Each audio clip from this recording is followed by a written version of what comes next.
भौतिक धातु के भौतिक गुणधर्म कल हम लोग पढ़ चुके थे। भौतिक गुणधर्म के बारे में पता है ना। भौतिक गुणधर्म यानी भौतिक परिवर्तन हम लोग पढ़े चैप्टर 1 में कि भौतिक परिवर्तन वह परिवर्तन होता है जो उसका रूप आकार ये सब बदलेगा, परंतु वो नया चीज वो नहीं बना पाएगा, यानी नया चीज में परिवर्तन नहीं होगा। बात समझे। जैसे आप सोना एक धातु है, आप उसको पीट के बहुत पतला चादर की तरह बना सकते हैं। क्या वो सोना टूट कर क्या वो लोहा बनेगा? नया में आएगा? सोना सोना ही रहेगा। तो भौतिक परिवर्तन का मतलब ही होता है कि जो अपना रूप आकार में परिवर्तित होगा, परंतु नया में कोई परिवर्तन नहीं होगा। जैसा कि यहाँ देख रहे हैं कि रूप अवस्था में धातु जो है कमरे के ताप पर ठोस होगी। यानी धातु जो है क्या कमरे के ताप पर कैसा होगा? जैसे आप इस कमरे का जो टेम्परेचर है, जो तापमान है, यहाँ पर तो धातु रखिएगा तो वो ठोस रूप में रहेगा, कठोर रूप में रहेगा। कुछ धातु ऐसा है जो आपका द्रव अवस्था में पाया जाता है, अपवाद है। ऐसे कहने का मतलब कि इस रूम के अंदर अगर हम कोई धातु रखते हैं वो इस टेम्परेचर के अनुसार वो क्या रहेगा? ठोस रहेगा। परंतु अपवाद में कुछ ऐसा भी धातु है जो द्रव अवस्था में रहता है। द्रव का मतलब लिक्विड, जैसे मरकरी और पारा। मरकरी का ही नाम पारा होता है। ये आपका किस अवस्था में होता है? द्रव अवस्था में। ऑब्जेक्टिव में पूछता है एक ऐसे धातु का नाम बताइए जो द्रव अवस्था में पाया जाता है, कमरे के ताप पर द्रव अवस्था में पाया जाता है। ऑप्शन दे देगा आपका सोना, चांदी, मरकरी, लिथियम। क्या इनमें से कोई नहीं? क्या होगा आंसर? अगर आपको क्वेश्चन में ऑब्जेक्टिव में पूछ जाए धातु कमरे के ताप पर डैश होते हैं, ऑप्शन दे दिया ठोस, द्रव, गैस या इनमें से सभी, तो आपका अपवाद वाला नहीं पकड़ना है, ठोस वाला पकड़ना है। दूसरा है कि आघात वर्धीयता। धातु को पीट कर पतली चादर के रूप में बनाते हैं या नहीं बनते? जिधर भी देखिएगा बक्सा वगैरह बनता है, चादर की तरह क्या करता है? वो कब्जा करता है, उसके बाद कुछ बनता है। तो क्या वो टूट जाता है? नहीं, एकदम जितना चाहिएगा आप उतना पतला कर सकते हैं। जैसे आप लोहा से क्या बनाते हैं? हसिया बनाते हैं। क्या करते हैं? लोहा क्या करते हैं? उसको गर्म करते हैं। गर्म करने का पूरा पतला पीट कर क्या करते हैं? पतला तेज धार वाला बना देते हैं। चाकू बनता है ना, तो वो टूटता तो नहीं है। वो बोलता है कि वो पीट कर क्या कर सकते हैं? पतली चादर के रूप में परिवर्तित किया जा सकता है। दूसरा तन्यता, धातु के पतली तार के रूप में आप तार के रूप में उसको पतली तार के रूप में उसको खींच सकते हैं, इतना चाहिएगा। जैसे आप लड़की लोग औरत लोग क्या पहनते हैं? सोना पहनते हैं, आभूषण पहनते या नहीं पहनते? इतना मोटा सोना वो आप देखिए कोई नाक का बनाता है, कोई गला का बनाता है या नहीं, कोई चैन बनाता है, तो उसको क्या कर सकते हैं आप? पतली तार के रूप में बनाया जा सकता है। यहाँ एक जैसे देखिए 1 ग्राम सोना, जो 1 ग्राम सोना होता है, ठीक है, आप कितना लंबा तार बना सकते हैं उसका? 1.5 किलोमीटर से 2 किलोमीटर, मतलब उतना लंबा आप तार उसको बना सकते हैं, मतलब वो टूटेगा नहीं। बात समझे? तो कितना हो सकता है? क्वेश्चन पूछ दे कि 1 ग्राम सोना में आप कितना लंबा तार खींच सकते हैं? ऑप्शन दे दिया 2 किलोमीटर से कम, 2 किलोमीटर से ज्यादा, या 3 किलोमीटर, या इनमें से कोई नहीं। तो आप लिखिएगा 2 किलोमीटर से कम, एग्जैक्ट 2 किलोमीटर से अधिक नहीं होगा, यानी इधरे होगा, यानी 1.5 से 2 के बीच। समझ में आ गया बात? दूसरा है कि विद्युत व ऊष्मा के चालक। धातु जो है वो विद्युत का क्या होते हैं? सुचालक होते हैं। विद्युत का क्या होता है? सुचालक। जैसे देखिए ये बल्ब जल रहा है या नहीं जल रहा है? इससे क्या हो रहा है? देखिए यहाँ तार जो है, इस तार से हम लोग क्या बिजली प्रवाहित कर रहे हैं, तब जाके ये जलता है या नहीं जलता? तो ये जो तार बना है किसका है? हो सकता है कि ये तांबा का है, या हो सकता है एल्युमिनियम का है। जो पोल वगैरह में आपका जो तार खींचा जाता है वो किसका? एल्युमिनियम का बना हुआ है। अभी घर में भी आपका एल्युमिनियम तार यूज करता है क्योंकि महंगा हो गया क्या? तांबा।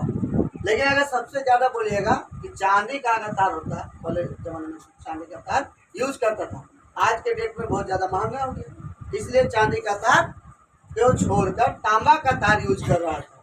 लेकिन आज के डेट में तांबा भी बहुत ज्यादा रेट हो गया, बहुत महंगा हो गया। कभी रखेगा, एल्यूमिनियम यूज करता है। समझ में आया बात? तो विद्युत के ऊष्मा के चालक, धातु विद्युत व ऊष्मा के चालक होते हैं, यानी हम आसानी से विद्युत को प्रभावित कर सकते हैं। लेकिन कुछ ऐसा भी धातु है जो आपका कुचालक है। वो क्या है? आपका सीसा व पारा। अपवाद में पूछ सकता है, बताइए इनमें से कौन सा विद्युत का कुचालक है? ऑप्शन दे दिया, चांदी, तांबा, सोना और पारा। आंसर क्या आएगा? पारा। यानी ऑब्जेक्टिव क्वेश्चन बहुत ज्यादा पूछता है, बात समझे? नेक्स्ट देखते हैं हम लोग में क्या है, ध्वनिक। ठीक है, ध्वनिक का मतलब क्या? आवाज, टंग करके मारते हैं, आवाज आता है या नहीं आता है? आता है ना। एक धातु दूसरे धातु से टकराने पर क्या करते हैं? आवाज करते हैं। आप देखिएगा स्कूल में जो घंटी रहता है या नहीं रहता, कोई घंटी आपका तांबा का होता है, तो कोई घंटी आपका जो मारने वाला होता है वो लोहा का होता है या नहीं होता? आप जैसे मारिएगा आवाज कैसे? टंग करके आवाज आता है या नहीं आता है? एक दूसरे से टकराने से ही क्या होगा? आवाज आएगा। या आपका जो आपका बर्तन वगैरह जो गांव देहात में बेचने आता है, तो क्या टंग टंग टंग टंग टंग करके आता या नहीं मारता? या आप बर्तन को ऐसे करके मारिएगा तो उसमें भी क्या होगा? आवाज होगा। तो वही बोल रहा है कि धातु जो है एक दूसरे के साथ अगर हम टकराते हैं तो धातु से क्या आता है? एक ध्वनि, यानी एक आवाज आती है। ठीक है। उसके बाद ऑक्साइड, धातुओं के ऑक्साइड क्षारक प्रवृत्ति के होते हैं। धातुओं का जो ऑक्साइड होगा ना वो क्या, कौन सा प्रवृत्ति का होगा? क्षारक प्रवृत्ति का होगा। जैसे कि लिथियम, सोडियम और के यानी पोटेशियम, ठीक है, आदि को हम लोग क्या कर सकते हैं? ये इतना मुलायम होता है कि हम इसे आसानी से चाकू से काट सकते हैं। आपको क्वेश्चन पूछ सकते हैं यहाँ से, एक ऐसे धातु का नाम बताइए जिसे हम सुगमता पूर्वक या आसानी से चाकू द्वारा काटा जाता है। ऑप्शन दे देगा, सोना, चांदी और लिथियम, या इनमें से कोई। आंसर क्या आएगा? या आपको ज्यादातर लिथियम नहीं देता, ज्यादातर आपका क्या देता है? Na देता है, यानी सोडियम देता है। ठीक है, पूछता ही है ये क्वेश्चन, ज्यादातर पूछता है एक ऐसे धातु का नाम बताइए जिसे हम आसानी या सुगमता पूर्वक काट सकते हैं। क्या आंसर आएगा? या एक ऐसे धातु का नाम बताइए जो बहुत ही मुलायम होता है। ऑप्शन दे देगा, आंसर क्या लिखेगा? हो सकता है सोडियम दे, हो सकता है कि के यानी पोटेशियम दे, या हो सकता है लिथियम दे। ये तीनों धातु जो है ये बहुत ही क्या होते हैं? मुलायम होते हैं। समझ में आया? उसके बाद इसका घनत्व जो होता है ना, गलनांक घनत्व जो होता है बहुत ही कम होता है इसका, इन तीनों। ठीक है। उसके बाद कार्बन एक अधातु है। कार्बन जो है वो क्या है? अधातु है। वो सभी रूप में विद्यमान रहती है। हीरा कार्बन का एक अपरूप है। क्या ये? अपवाद है। क्यों? क्योंकि हम जानते हैं, हम पढ़ चुके हैं, धातु क्या होते हैं? चमकीला होते हैं। धातु क्या होते हैं? कठोर होते हैं। होते या नहीं होते? धातु में क्या, एक दूसरे के साथ टकराने से क्या होती है? आवाज होती है। हीरा अब बहुत ही महंगा चीज है, जो क्या है? ये कार्बन का एक अपरूप है, लेकिन क्या है कि ये एक आपका अधातु है, परंतु ये चमकीला है, कठोर है। इसका गलनांक बहुत ज्यादा होता है। आपको क्वेश्चन में पूछेगा ऑब्जेक्टिव में कि ऐसा अधातु का नाम बताइए जिसका गलनांक एवं क्वांटम बहुत अधिक होता है। आंसर क्या होगा? हीरा। हीरा डैश होते हैं। ऑक्सीजन का क्या होते हैं? ऑप्शन है ऑक्सीजन, कार्बन, नाइट्रोजन, या इनमें से कोई। इसका अपरूप होता है, कार्बन का अपरूप होता है। मोस्ट इंपॉर्टेंट क्वेश्चन है ये। हीरा जो है कार्बन का क्या है? अपरूप है, अपवाद में।